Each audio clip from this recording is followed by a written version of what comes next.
What's going on, guys? Zuko back with another Dragonflight video. Hope you're all doing super well. I still don't have a better transmog for my weapon. Somebody give me a better transmog for this weapon. I don't know. Get on stream tonight. Somebody get on stream tonight and use your points and transmog my weapon, all right?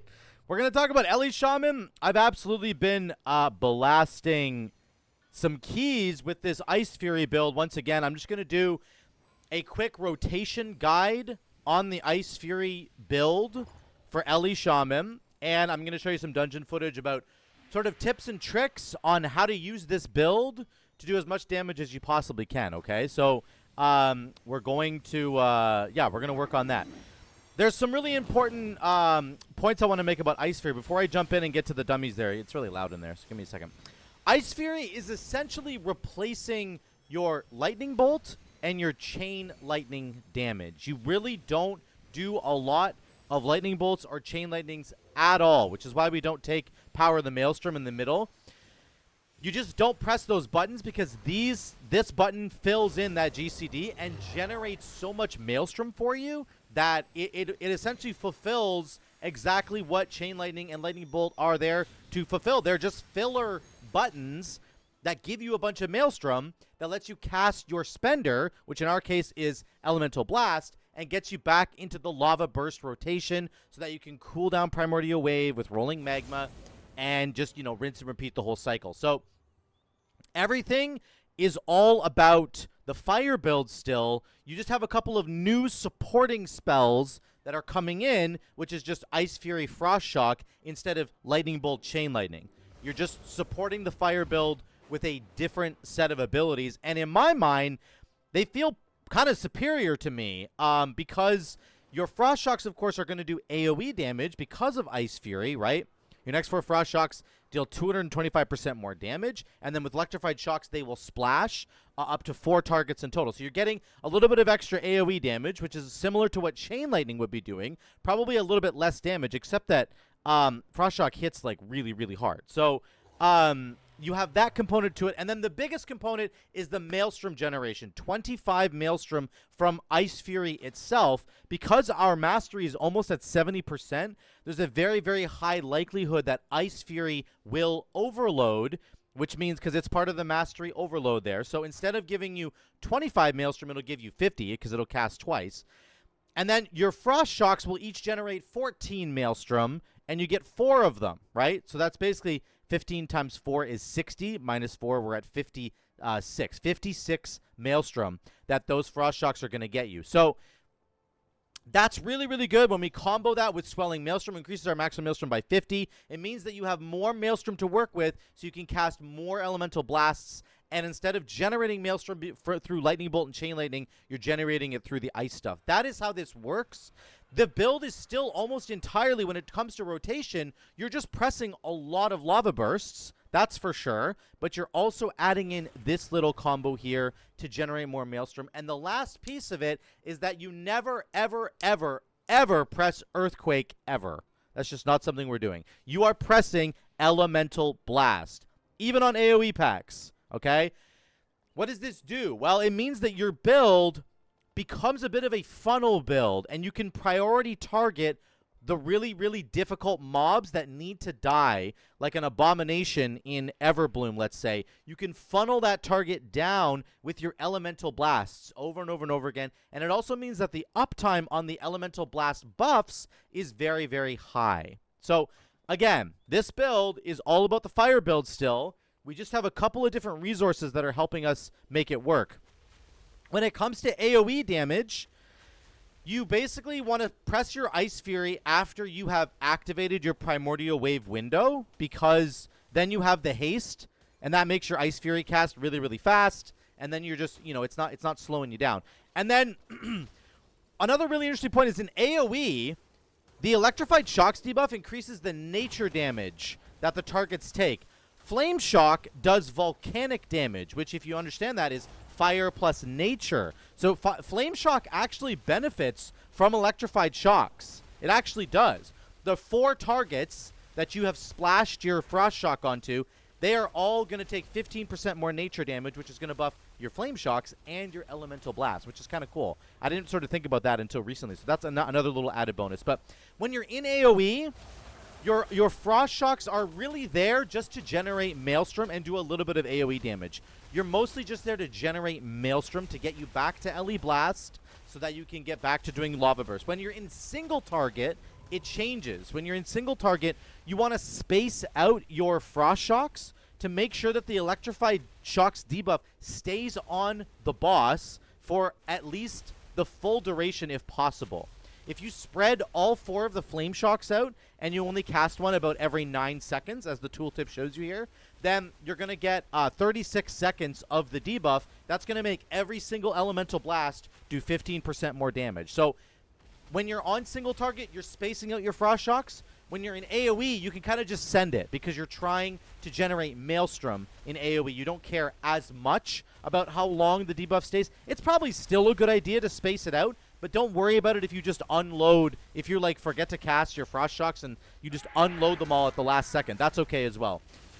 Last point before I do a little demo here, it's very important to make sure you do consume all of your Icefury buffed Frost Shocks because they generate 14 Maelstrom each. It's a big waste if you don't do that, okay? So let me put this on, and I'll just do a little demo here. So this is the rotation guide here. You're always going to summon your Fire Elemental first as much as you can. Then you want to get your Flame Shocks going and get your Lava Burst going. And then you want to press Icefury and press 1 Frost Shock, okay? To get the Electrified Shocks debuff on the enemy so that your Flame Shocks are ticking harder. And then make sure that you're using your Elemental Blast on a target that has the Electrified Shocks debuff. Okay, here we go. Fire Ele, I'm going to Flame Shock, Primordial Wave. Oh, I messed up there already. There we go. Totem. And here we go. We're off to the races. We already got a proc. Icefury. 1 Frost Shock. Here we go. Lava Burst, Lava Burst. My Primordial Wave is back. I'm holding my Frost Shocks for now. Elemental Blast. I'm going to Frost Shock again to get the Electrified debuffs back. Okay. I'm Elemental Blasting 1 target. Frost Shock again. I still have 1 Frost Shock left. And I have 9 seconds to use it. So we got it there. That's good. Last Frost Shock. There we go. I sent it. There we go. And I'm doing my rotation. I'm going to get Primordial Wave back. My Flame Shocks are falling off almost. That's okay. Oh, we got a proc. We're good. Primordial Wave again into an Icefury number 2. Okay. I'm going to send my first Frost Shock there. Now I have the Electrified Shocks debuff. My Flame Shocks are doing more damage. Sorry. I'm having a hard time spilling on my words here. Primordial Wave again. Oh, we got a proc again. There you go. Remember, the more you press Lava Burst, the more you're going to proc Ascendance, right? Second, Liquid Magma Totem. I'm going to recall my Liquid Magma Totem. Primordial Wave again. My Electrified Shock stuff wore off. Another Ele Blast. You can see we're sitting at maximum Maelstrom this entire time. That won't happen in a real key, okay? Icefury number 3. Frost Shock. There we go. Primordial Wave. I'm going to send my Totem again. Then we go Frost Shock number 2 into an Elemental Blast. We got a proc. We're going to use Lava Burst. If you ever get a proc on Ascendance, make sure you're pressing Lava Burst over and over and over again. That gets you Primordial Wave back, okay? Frost Shock number 3, Elemental Blast, Lava Burst, Elemental Blast, Frost Shock, Elemental Blast. We'll do it again. Here we go. That's the rotation, okay? That's how it works.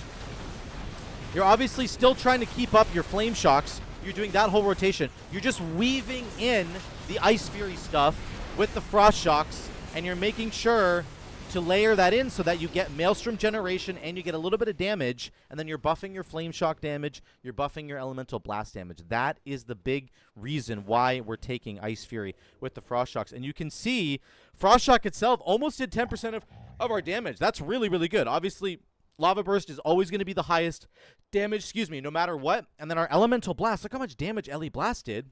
Huge amounts of damage. Our uptime on our Elemental Blast buffs, instead of it being like 70% or 65%, it's 94%.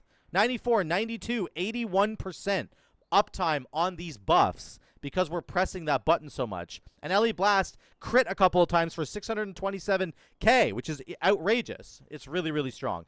Our Flame Shock damage was buffed a little bit because we had the Electrified Shocks debuff on the enemy. That's how this works, okay? That is how this whole thing works together. Let me just jump into a dungeon really quick. I'll show you kind of what I've been doing.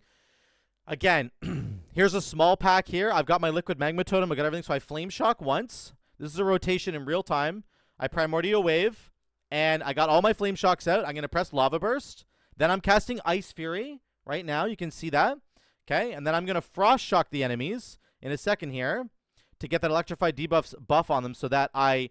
there you go. You can see it's up there. It also obviously does splash damage, and you can see the damage is really, really strong here in real time. It's very, very good. And I'm Ele blasting. I'm never casting Earthquake.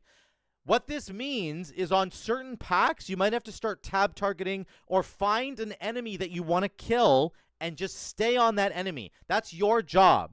Yes, there's going to be other classes in the game doing outrageous amounts of AoE damage like a Rep Paladin or a BM Hunter. I understand that. You get to fulfill a bit of a different role here. You have some spread cleave damage, which is really, really good, but you don't have uncapped AoE damage. This is not how this build works. This is more just about that spread cleave damage, and then you're funneling into one target, and you're absolutely annihilating that target with your elemental blasts, being buffed by electrified shocks from your frost shocks, all that stuff, okay? That's how this works. That's how it kind of works together. Again, elemental blast here, lava burst. I'm going to cast Icefury. Here it goes, Icefury into a frost shock. They've got the debuff on them. My flame shocks are ticking harder. My elemental blast is going to hit harder, right? This is not going to buff an earthquake. If I cast earthquake here, that's a massive waste because earthquake does physical damage. It doesn't do nature damage. So again, this is why this combo works really well together with Elemental Blast in particular, because it just benefits obviously from that damage, which is really, really good. A little bit of damage here, a little bit of damage there. We'll go to the boss fight. I do want to mention the boss fights here. On this boss fight, it's a little bit, you know, you get a bit of both because our tank has pulled in all of the adds from the other side and brought them in. Our damage is outrageous here. It's really, really strong. So we have a Liquid Magma Totem down. I got an Ascendance proc there. I'm just pressing Lava Burst because I have so many Flame Shocks out right now. Here comes my Icefury at the very end. I'm going to get a couple of Frost Shocks off. Look at our damage. 550k on this boss before he even goes into the double damage phase because there were so many adds that were up. So now we're into the single target portion of this fight, okay? In the single target portion of this fight, let me skip ahead. I wanna space out my Frost Shocks, okay? My Icefury is coming back. I'm going to cast it right now.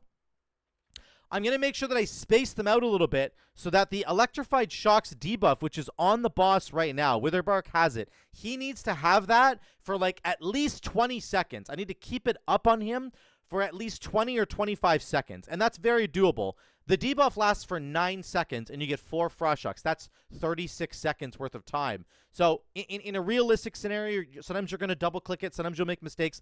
The goal in your head should be, I want the Electrified debuffs buff to be on the enemy for about 20 or 25 seconds. That's what you're looking for, because by that time, your Icefury is going to be off cooldown, and you can just cast it again and start doing it again. Icefury is a 30-second cooldown. It's very low, right? So, again, that's the idea. Again, here's our second Icefury. I am using Poison Cleanse Totem. I don't know why I clicked it there. I couldn't get Control 4 into my head. I was busy with my rotation. Again, we're funneling our damage into Witherbark here. Every Elemental Blast that I cast needs to go into him because he's the one who's going to take more damage. He's not taking double damage right now, but he will, and that's what you need to make sure that you're doing. I'll just skip ahead a little bit. Here we go. We're doing 340k on the boss. Like, I mean, this is really good. This is great damage. Obviously, there's going to be some classes that might do a little bit more, but when we're talking about this build with the Icefury thing, I want to explain, you know, why it's so good, right? What makes this thing so good? And then, as you can see, the damage is actually pretty solid as well, which I'm very happy about. Here comes the last phase. We're going to get an Icefury going here right now into a Frost Shock. Make sure that he's got that debuff on him. I think I'm a little bit delayed in casting. I should be casting it right now. I'm being a bit of a turd here, so this is a mistake. I should have cast it right away, and I'm not sure what I'm waiting for, but anyway, there we go. I cast it at the end here couple of times, and we get it on him, and then he ends up dying. So there you go. That's the damage over there on a boss fight. Again, here's an AoE pack. Our AoE damage, like our big AoE damage, is probably not going to be as good as the other classes, but you will still get really strong AoE damage. Like, it's still going to be like 300k. I would say at least if you're pulling like 6 or more mobs. If you have at least 6 mobs, it's going to be like 300k. Here's a pack with only 4 mobs. Again, bolstering's a bit of a problem this week. My Electrified Shocks debuff. This is perfect for our Frost Shock. Our Frost Shock hits 4 targets, so this is great for us in terms of the damage that Frost Shock's going to do. It's going to give us a big boost there. I was on Afflicted duty a bit as well, so sometimes my damage goes down a little bit because I'm helping the team with Afflicted. That's fine. It's just the way it goes. You should always do that. Make sure you take Poison Cleanse Totem this week. Do not slouch on that. It's a huge team utility thing. Look how much damage I just did to that guy. This is what I mean about the potential for funneling burst damage into a target. Look at this guy. Watch my Ele Blast when it hits this guy. Look at his health bar right now. Watch my Ele Blast.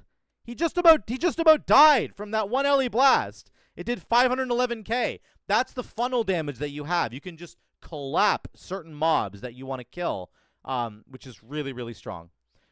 Again, the other guys are starting out stronger than me on this AoE pack. I don't think I have Primary AoE, but that's okay. We're still doing damage. We're getting there. 250k, 260, almost got up to 300. I could have played that better. They're going to beat you on that pack. But on the next pack, you have damage on every pack. Don't be discouraged. You have damage on every pack. It'll work, I promise you. Here's an Electrified Shocks debuff coming out. We got a big proc on Ascendance.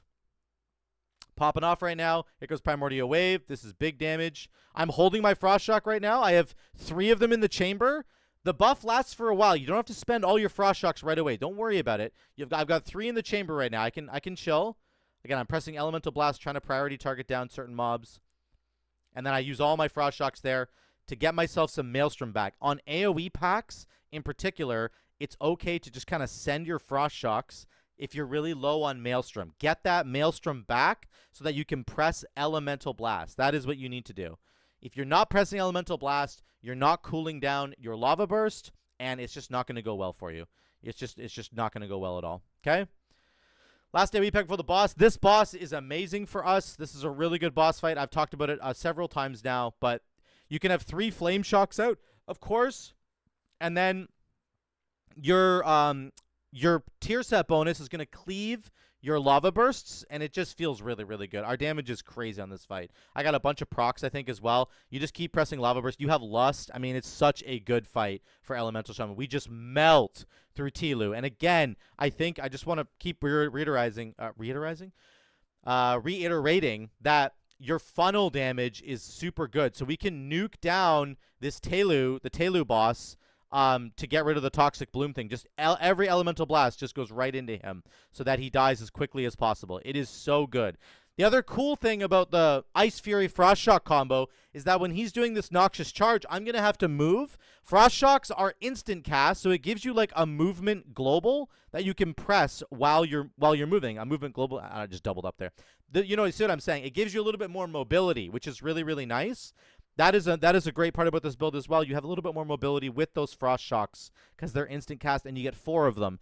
And if you really have to run a long distance, you can cast maybe 2 or 3 of them if you have to, and it does a little bit of damage, and it generates some Maelstrom. So it's a worthwhile cast, right? Lightning Bolt and Chain Lightning, you'd have to stand still to cast it. Obviously, we have Spirit Walker's Grace as well, but Spirit Walker's Grace plus these Frost Shocks now, that's a really big amount of mobility that we have. Primordial Wave is instant as well, so the mobility in this build is incredibly strong, and the funnel damage is incredibly strong. I'm really enjoying playing this. You can see by the end of this fight, we're at 260k. It'll end up going down just about 260k by the end of that fight. So that was really good. Like that's just a really good fight for us. Here's the Mage quarters. Don't want to go too much longer. This is just a bunch of trash. Again, our damage here on some of these smaller pulls is very good. And in some of these dungeons on bolstering week, you just can't pull too big or else you're going to die, right? You're going to bolster you're going to bolster a mob that just has like an auto attack and he'll just literally shoot you and you'll like die. That's how stupid bolstering is. Here's the triple boss. We got a proc right away on Ascendance. We're doing crazy damage on this fight. Crazy. Here comes Icefury. Again, this is a great Icefury pull because there's 3 targets. 4 targets is ideal, but Icefury hitting 3 targets is just fine. That's still a lot of damage. Our damage is really good here. Look at this. And then the cleave on Icefury. All of our Flame Shocks are doing more damage. Our Elemental Blast is doing more damage. I really enjoy this combo. I can't tell you how much I enjoy this. I just think it really works with the current fire build, and you don't have to take Stormkeeper. You don't even have to press Chain Lightning or Lightning Bolt at all. You just don't. It's amazing. Here's Archmage Soul. I'm the primary baiter on this fight. No comments about that in the comments down below. All right. Let's keep it PG in here. Again, we've got good damage. Get the Electrified Shocks debuff on the enemy and space it out. We want to space it out. You can also use it as a movement global. That's a great way to use your Frost Shocks on this fight because you have to move a lot, but ideally you want to keep the Electrified Shocks debuff on the enemy as long as possible. I did not keep it up for very long. I kept it up for maybe about 20 seconds. You can see it falling off right now. That's not ideal. It should have gone longer, but I used 2 of them in a row, I think, as movement globals. Just another thing you can do there, though. Here comes Primordial Wave. Into our combo again. We're going to catch up on damage a little bit. We're a little bit behind right now, but that's okay. We got Ele Blast. Again, every Ele Blast, if you don't have a Frost Shock debuff on the enemy, it feels a little bit bad because you're missing 15% of that damage. So you want to make sure that's on there. It's going to be really good. With the move again, instant cast Frost Shocks are very good here. Frost Shock on the move, very, very good. It really helps you with these fights that require a lot of mobility. And then we're at the top of the damage meters. Again, we don't really have a cooldown, so our damage will slowly kind of ramp up over time, and other people's damage might start out really spiky, and then they'll come kind of plummeting down to our level, baby. But that's the beautiful thing about Ele Shaman. They don't really have a cooldown in that sense. Your Fire Elemental just doesn't really count, let's be real. He just buffs your Frost Shocks a little bit. So there you go. That's Archmage Soul. Not a very difficult fight. It is only a 21, but it is Tyrannical Week. A Tyrannical 21 Everbloom is pretty tough for a lot of people, but we just have a great group here that's just slapping through it, and I'm just really enjoying this build. Here comes the final boss. Oh, we missed a like 1%. We had to go pull a bug. If you don't know this little trick, there's a bug back here. Let me go back one more, sorry. You run back down this path. There's like a bug over here. Okay? I'm going to go grab it. He's sitting right on the hill there. You'd have to go, run all the way over here to grab him, or you can just drop down and grab him. I elect to just fall to the ground and grab him, and then we work our way back, and he follows us, and we kill him. If you're missing a percent, you don't want to be missing a percent, obviously, but if you happen to do that, it's okay. Okay, here we go. We get an Ascendance proc, I think, right away on this boss fight. Here it comes, I think. Pretty sure. Maybe I'm crazy. Oh, I'm a little crazy. Okay, this boss fight is really cool for us because we get the extra add, right?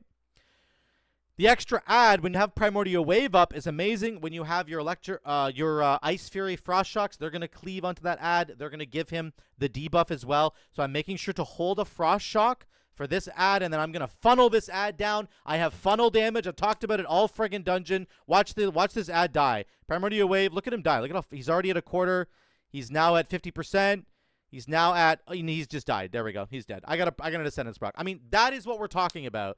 That is how quickly that add just died on a 21 Tyrannical. So that's what you can do with this build. That is some of the really important things that you can do. Like, yes, funneling adds like trash mobs is important, but like on boss fights, if there's a priority add that has to die, God, it feels so good to be running a build like this. So let's get to the next one. Here comes the second add. I don't really have anything up for this one except for my trinket. So the add's not dying super quick. We're still getting our elemental blasts into him, which is really good, but he's not dying super quick now, and then I get my trinket up, and he just dies. There you go. So again, another great thing to have with this build. Unfortunately, Hero gets dumpstered there, but we get him back up. It's all good. And I'm collecting my flowers. I'm trying to get as much damage in as I can while I'm collecting flowers, though. Again, my movement globals with my Frost Shocks helps me to move while casting and lets me collect some of these flowers, make sure I do mechanics like a good boy. Here comes the add once again. Round number 3, my Primordial Wave is back. This is fantastic news. My Primordial Wave is 4 seconds away. Here comes Icefury, and we're targeting the add right now. Watch the add's health. Here we go. Primordial Wave, boom, boom, boom. He starts dying really fast. If we get an Ascendance proc, he'll just die. This one takes a little bit longer, but there's an Ele Blast. Huge damage. Every time you put an Ele Blast into him, it feels like he just basically dies. And there, the add's dead right now, and then we move on. That's what you need to do, and I think in so many different groups, it's important to have really, really good AoE damage. You have to kill the trash, right? The fortified mobs, they need to die. That's a really important thing. But when it comes to a priority add in a pack, that is something that a lot of groups, I think, lack.